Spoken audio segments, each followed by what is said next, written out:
Oi, gente, tudo bem com vocês? Então, eu tô aqui para gravar nossa segunda aula do Clube do Livro Neurociências 2023 e hoje a gente vai falar um pouquinho então sobre o sono e sonhos.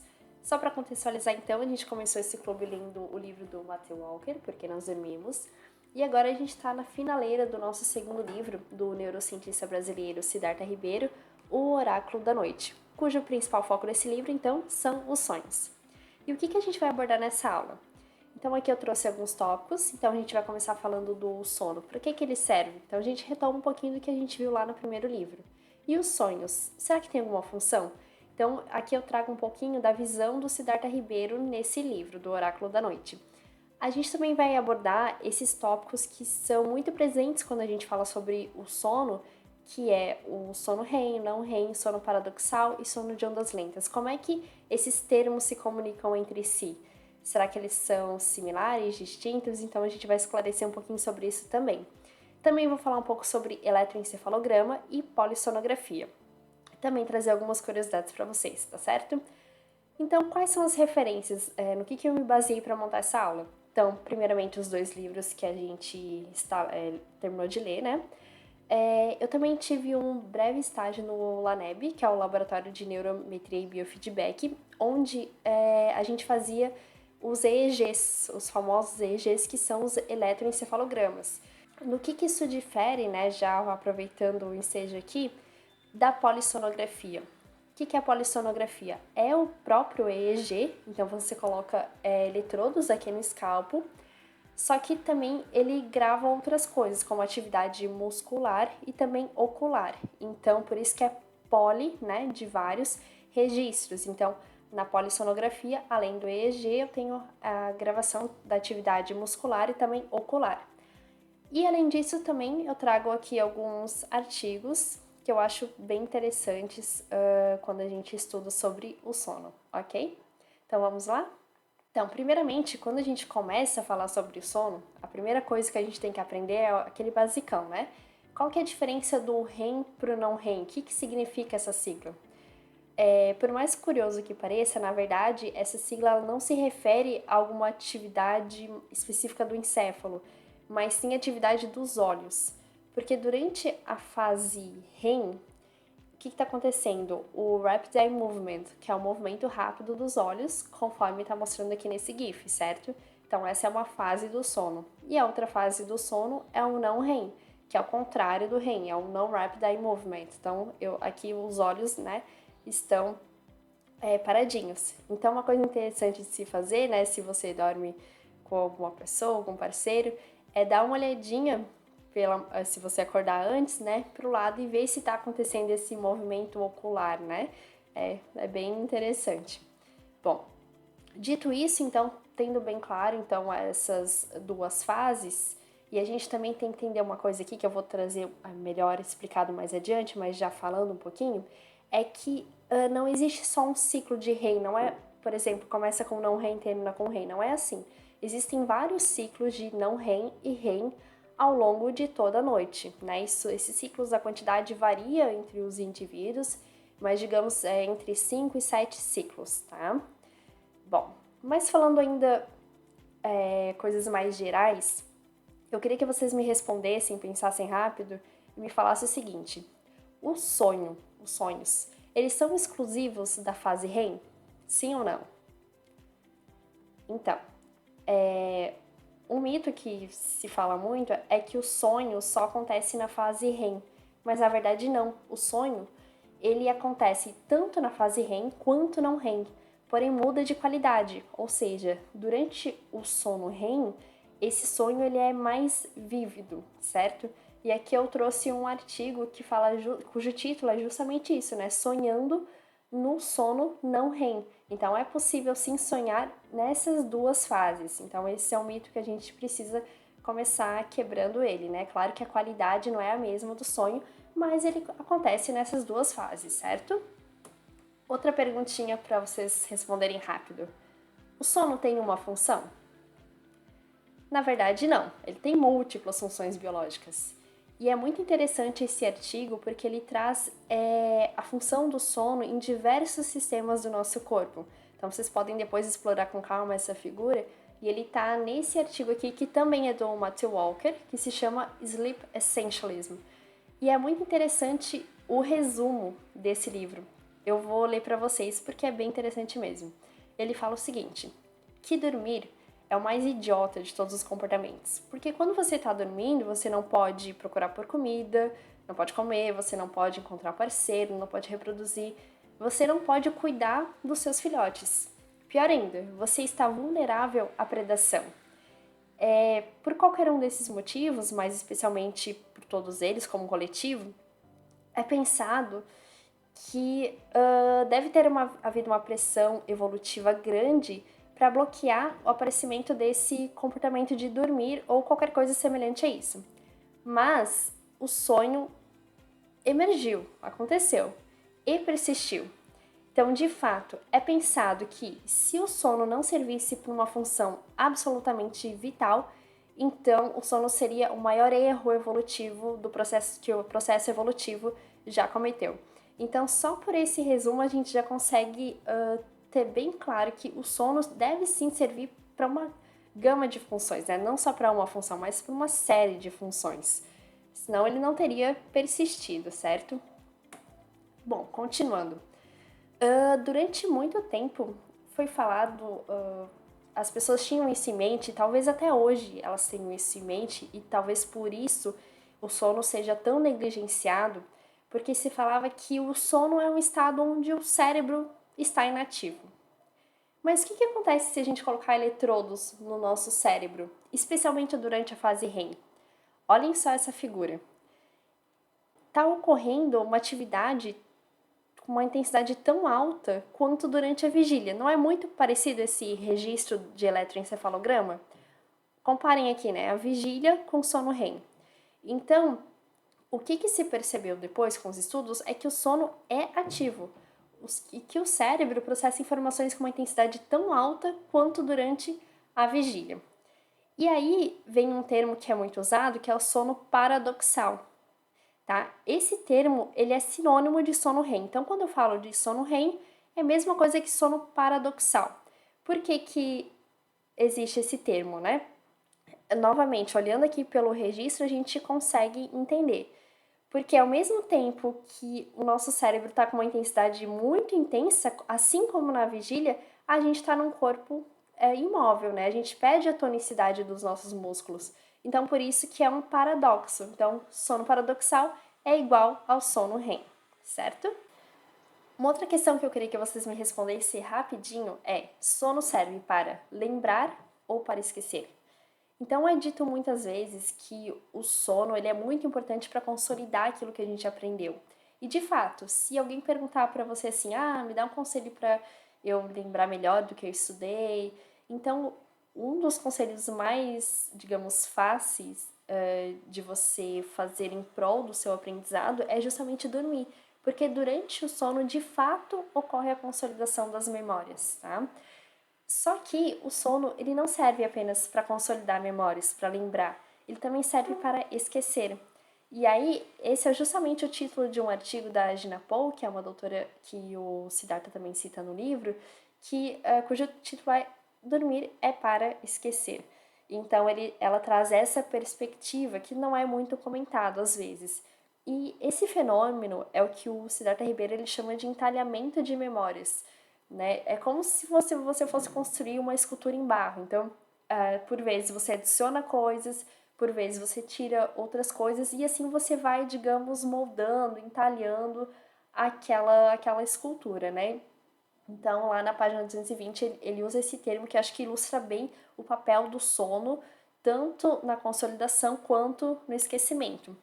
E outra coisa interessante é que, dependendo do tipo de memória, parece que essa consolidação utiliza mais uma ou outra fase do sono. Como assim? Existe memória não é memória? Existem tipos?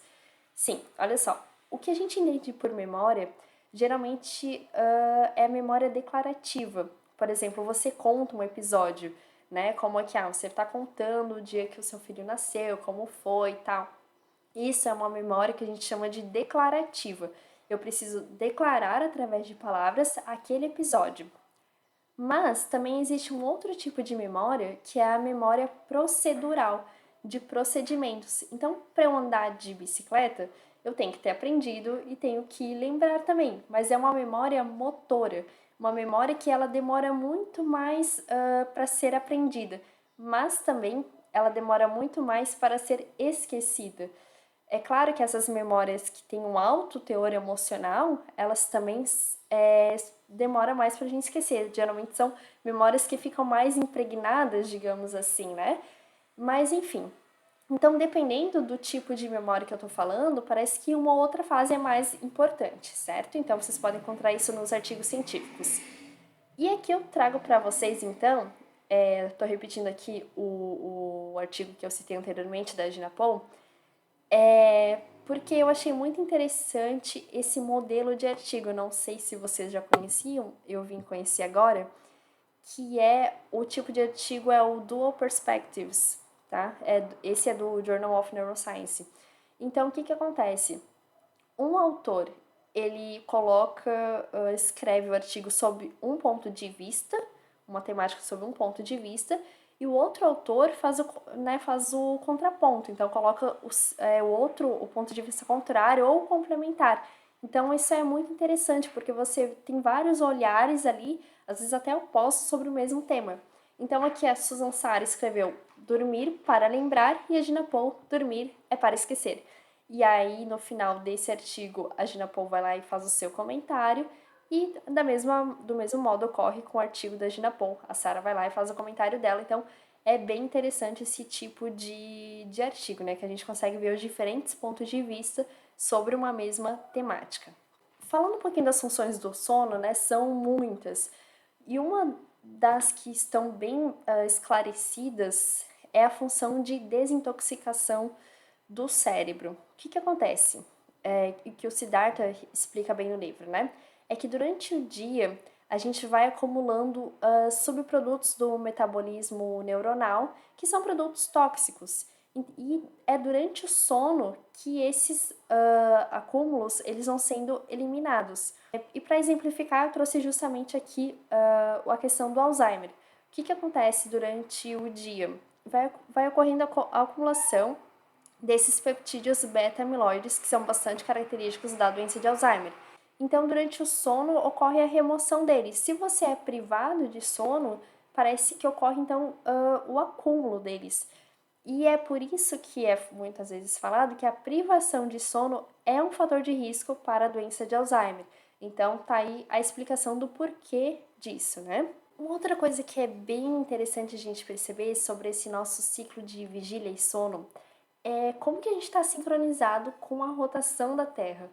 Então a Terra demora mais ou menos 24 horas para fazer uma rotação em torno do seu próprio eixo e o nosso ciclo circadiano também é de cerca de 24 horas. Né? Então é bem interessante a gente pensar isso e talvez seja bastante óbvio, né? Mas pensar que, por exemplo, quando tem luz a gente está em vigília e durante a noite a gente está dormindo horas. Se não tem luz, qual o sentido do animal ficar ali acordado? É muito mais vantajoso para ele ficar ali quietinho, dormindo, escondido, né, para não ser predado. Bom, então eu falei aqui da sincronia com a rotação da Terra e com a translação da Terra, né? Esse movimento ao redor do Sol. Será que a gente também está em sincronia com ele? Então, pesquisando um pouquinho sobre isso, eu encontrei esse artigo que fala que as estações do ano, né, quando a Terra gira em torno do Sol, ela ocorre então as estações do ano, né? No inverno, primavera, verão e outono.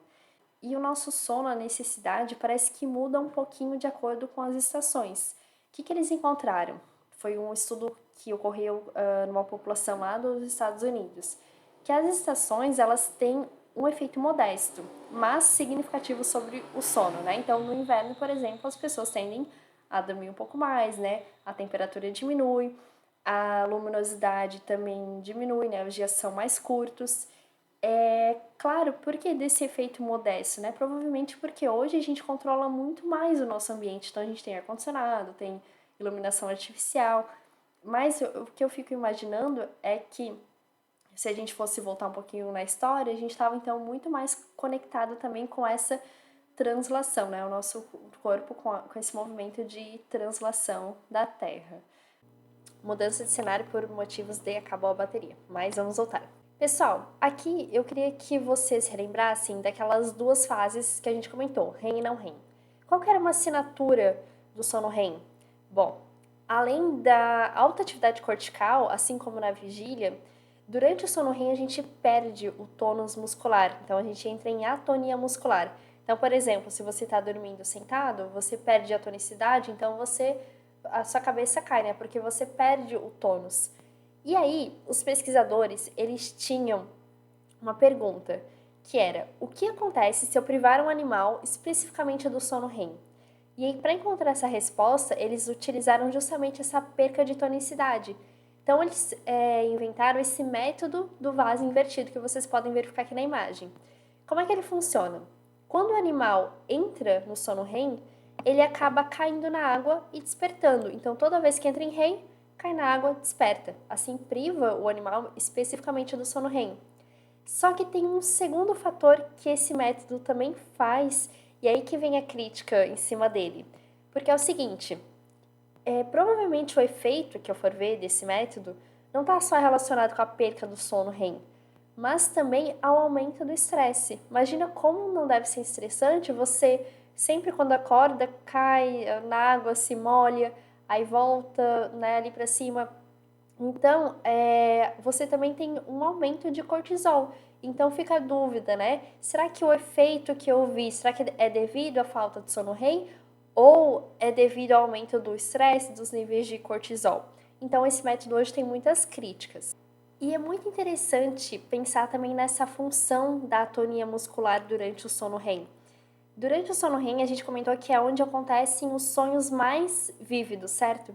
Então imagina o animal sonhando, né? O mamífero sonha, então imagina ele sonhando e ocorrendo toda uma agitação no seu corpo que está relacionado com aquele conteúdo onírico. E isso vocês podem imaginar que atrairia muitos predadores. Então essa atonia muscular também tem essa função de preservar o animal da predação.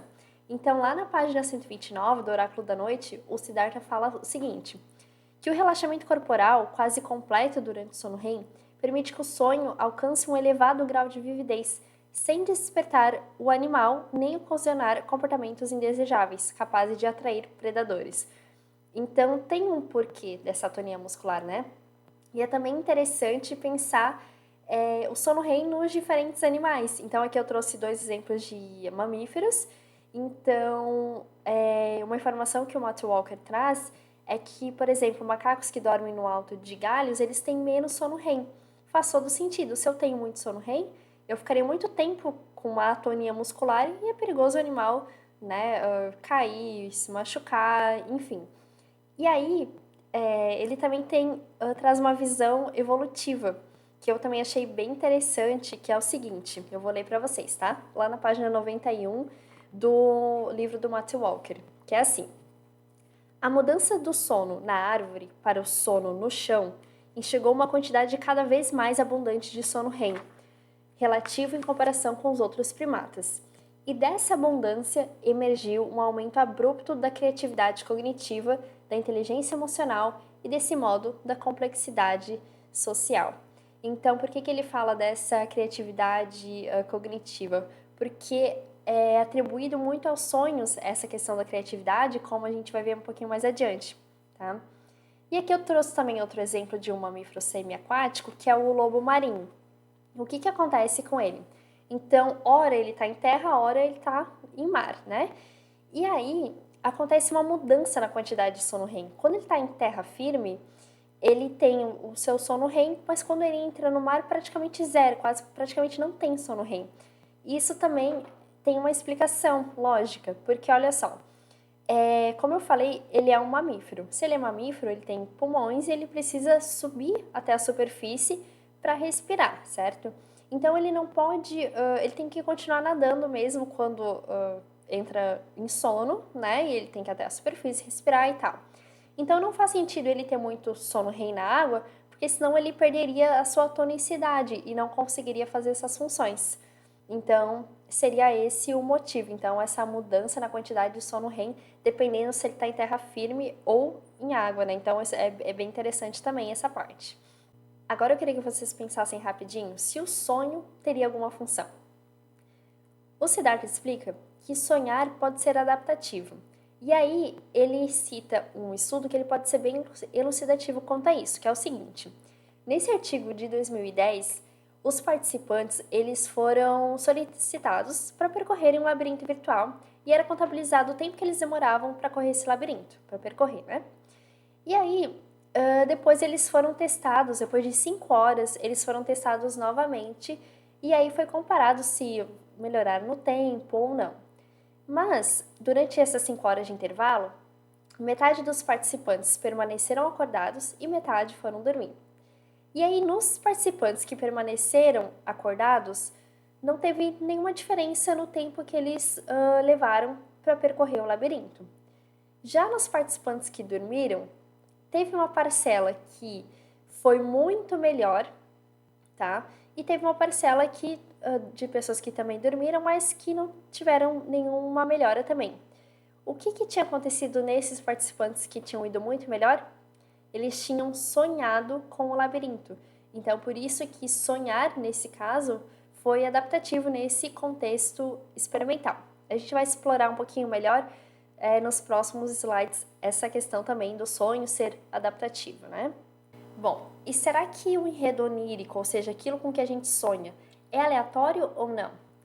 O Siddhartha explica que a gente consegue entender melhor a função biológica do sonho quando a gente olha para os mamíferos vivendo livres na natureza, ou também para grupos humanos mais próximos a ela. O que acontece nesses casos? O enredo onírico, ele vai permear a luta pela sobrevivência, ou seja, em soluções de problemas, por exemplo, de como conseguir alimento, como não ser predado e também como encontrar parceiros sexuais. Porque uma vez que você obteve alimento e não foi predado, o próximo passo é garantir a sobrevivência da espécie. E aí, por isso que também existe essa função, né, do encontro dos parceiros sexuais. Então, existe uma teoria que se chama teoria de simulação de ameaças. Porque quando você está em alto estresse, ali entre vida e morte, o enredo onírico ele se relaciona diretamente com esses aspectos. Diferente de hoje em dia, por exemplo, nas sociedades humanas, em que a gente não, na verdade, a gente se afastou cada vez mais desse risco de morte diária. Então a gente não acorda pensando, se eu não conseguir alimento, eu vou perecer de fome. Não, a gente está numa segurança alimentar, claro, que existem casos que não, mas digamos, se eu for pensar na classe média alta, não existe mais uma preocupação em encontrar alimento, não existe uma preocupação de não ser predado, né? As pessoas geralmente são em lugares seguros. Então, sobrou o quê? Essa temática do encontro do parceiro. Então, muitas vezes esses enredos oníricos têm essa temática mais amorosa, digamos assim. Então, seria uma diferença, né, dessa teoria de simulação de ameaças nesses ambientes para uma colcha de retalhos, que é como o Siddhartha Ribeiro chama o enredo onírico em situações de segurança alimentar e também dessa outra questão aqui que a gente colocou. Bom, só que a gente sabe que existem sociedades que são mais violentas, que não têm essa segurança alimentar. Então, o enredo onírico também pode mudar. Então, o que eles verificaram, por exemplo, lá na faixa de Gaza, é que existe uma alta prevalência de pesadelos. E esse pesadelo também parece que tem uma função. É como se estivesse treinando ali no seu cérebro um roteiro de ação ou aumentasse o alerta, né? Porque quando a gente acorda de um pesadelo, então a gente fica com esse nível de alerta aumentado. Então teria mais ou menos essa função. Eu vou compartilhar aqui com vocês o que ele fala sobre a função do pesadelo, tá? Ele fala o seguinte, lá na página 280. Bom, mas para que servem os pesadelos?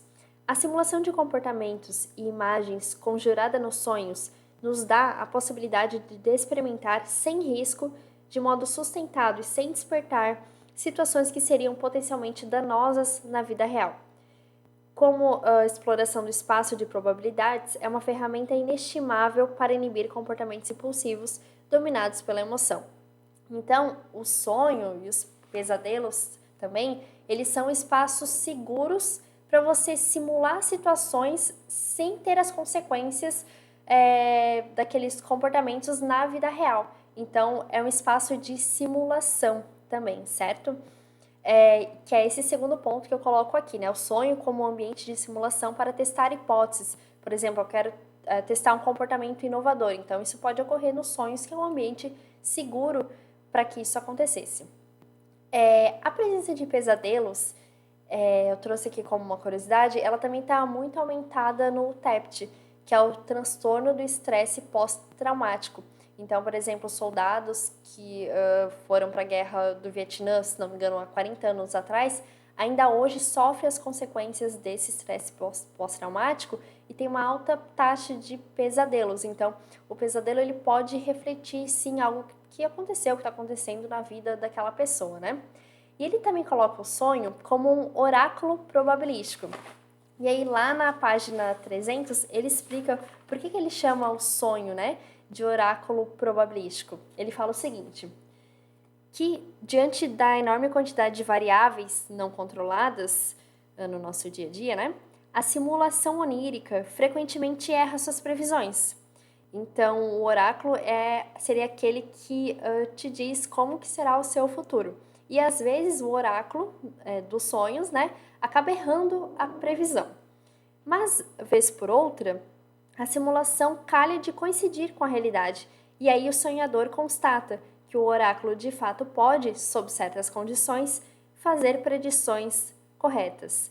O sonho funciona, portanto, como um oráculo probabilístico, certo? Uma outra função muito interessante dos sonhos é a solução de problemas e criatividade. Soluções de problemas que, inclusive, renderam um Nobel para alguns pesquisadores, por exemplo, para o Otto. E aí, o que ele estava pensando? Qual que era o problema que ele queria responder? Naquela época, não se sabia, por exemplo, se os neurônios eles ficavam em contato direto, então essa transmissão de informações ocorria diretamente por um contato físico, ou se havia uma distância entre eles e aí existia algum mediador químico, que hoje a gente chama de neurotransmissor, que mediava essa conexão. Então, para responder isso, ele sonhou com um experimento, certo? E aqui eu trouxe então para vocês qual que é o experimento que ele sonhou e que ele realizou. Então, é o seguinte, ele retirou 2 corações de rãs, então ele manteve o coração batendo dentro de uma solução fisiológica. Um desses corações ele deixou conectado com o nervo vago. E o outro coração não, só estava em contato com esse líquido, né, que passava livremente de uma câmara para outra. O que ele fez? Ele estimulou eletricamente esse nervo vago. Então, quem conhece um pouquinho mais de neuro sabe que o nervo vago ele faz parte do sistema nervoso autônomo parasimpático. Então, o que vai acontecer se eu estimulo esse nervo? Os batimentos cardíacos vão diminuir conforme está aqui nessa simulação. Então, fez o estímulo, os batimentos cardíacos diminuíram. E o que aconteceu no segundo coração? Também, alguns segundos após, ou milissegundos, também diminuiu os batimentos cardíacos. Ou seja, havia alguma substância que passou de um recipiente para o outro que fez com que os batimentos cardíacos diminuíssem. Então, o que ele demonstrou com esse experimento? Primeiro, a sinapse química, né? Então, não precisa ter um contato direto, existem, então, neurotransmissores, certo? Que foram liberados aqui, passaram por essa outra câmara. E também o primeiro neurotransmissor, descrito, então, a acetilcolina. Então, todo esse experimento, ele conseguiu realizar porque ele sonhou com a solução dessa questão, certo?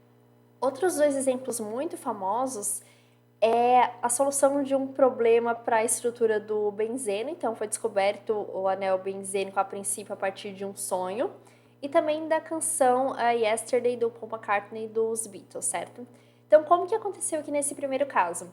Esse químico, o Auguste Kekulé, ele queria descobrir a fórmula do benzeno. O que ele sabia? que o benzeno ele tinha 6 carbonos e também 6 hidrogênios. E ele sabia que cada carbono, né, fazia 4 ligações, cada hidrogênio uma. E aí, com essa informação, não dá para fazer uma estrutura linear, não encaixa.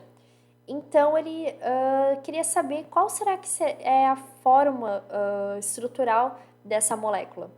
Então ele conta que ele foi dormir pensando nisso e ele sonhou com esse símbolo alquímico que é o Ouroboros, que é uma serpente engolindo a própria cauda. E aí ele diz ele que acordou com esse insight, então é um anel, um hexágono, né?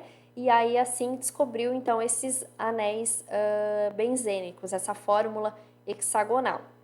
Só que existe uma controvérsia no mundo da química que tem algumas pessoas que falam o seguinte, que na verdade ele usou o sonho para legitimar um plágio. Então ele roubou ideias de outro químico e levou à fama, digamos assim. Então até claro que não tem agora como saber se isso aconteceu de fato ou não.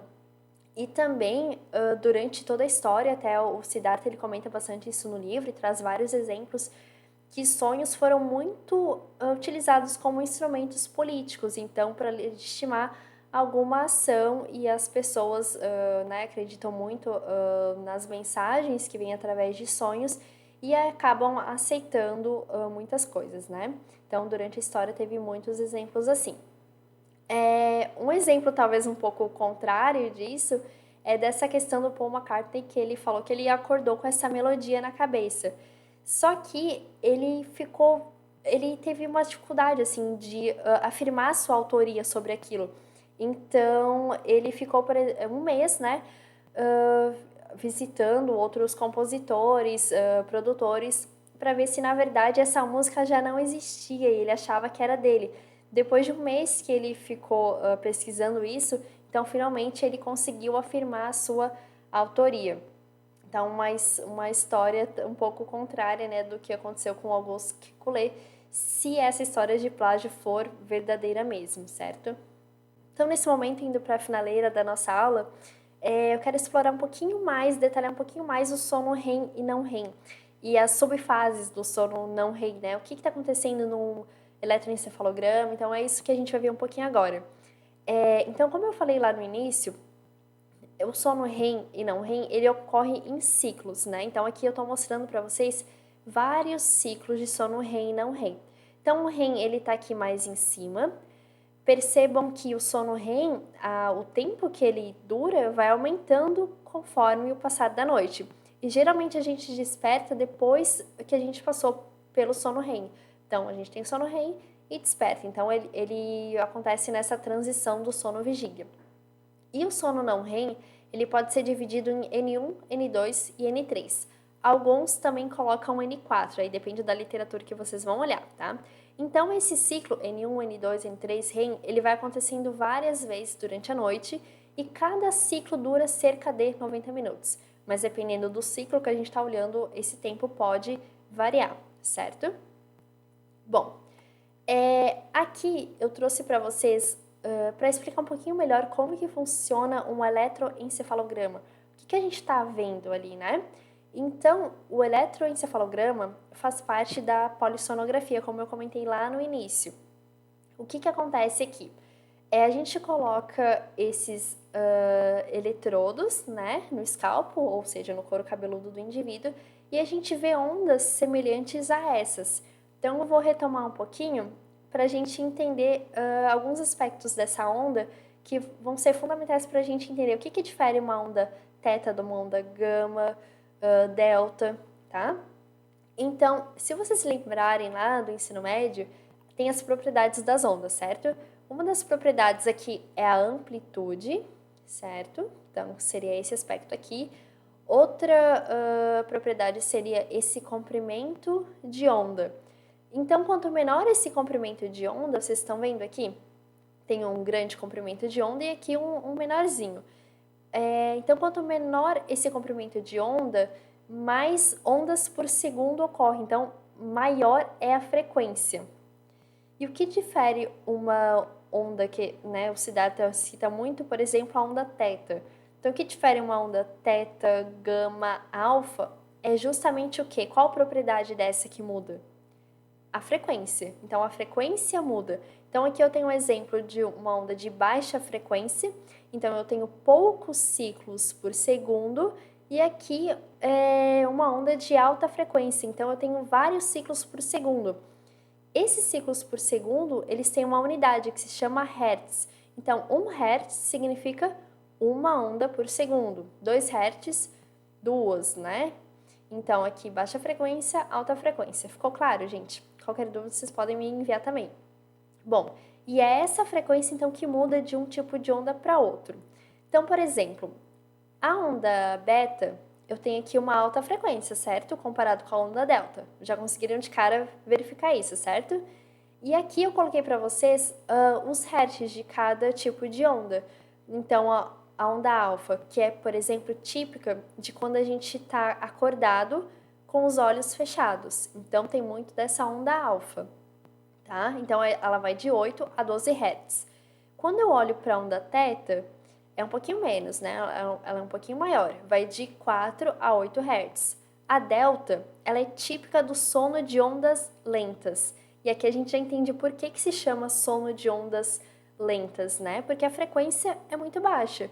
Então, vai de 0,5 a 4 Hz. Aqui, a frequência gama, ela tem mais que 35 Hz, então é uma frequência bastante alta. E as ondas beta de 12 a 35 Hz, acho que eu não tinha comentado antes.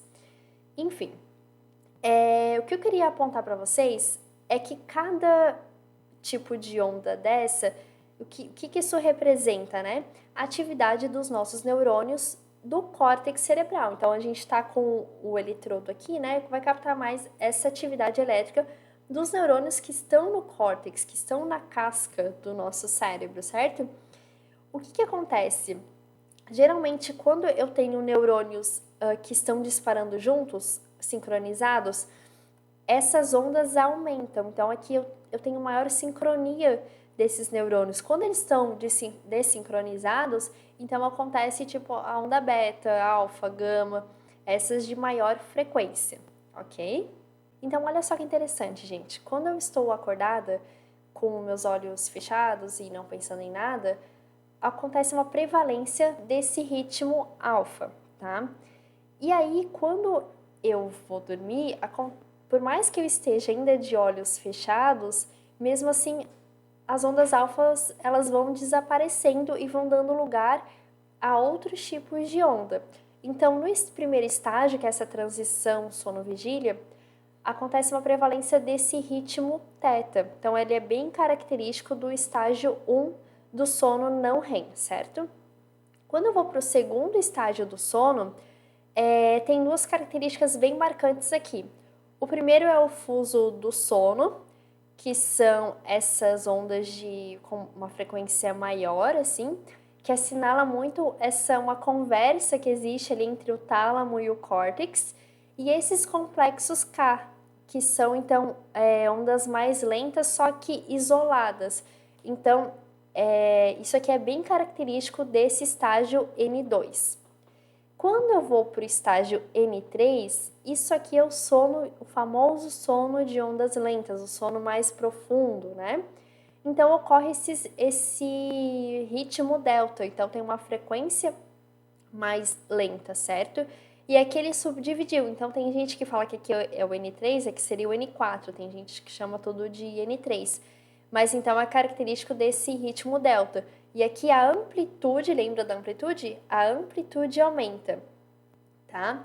Ah, só aqui que a amplitude pode aumentar? Não, eu posso também ter, por exemplo, lá na vigília, né? O ritmo alfa com uma amplitude menor ou uma amplitude maior, tá? A amplitude ela pode variar. Mas como eu falei, o que caracteriza cada nomezinho desses é justamente a frequência, que ela também pode variar um pouquinho dependendo da literatura que vocês vão consultar.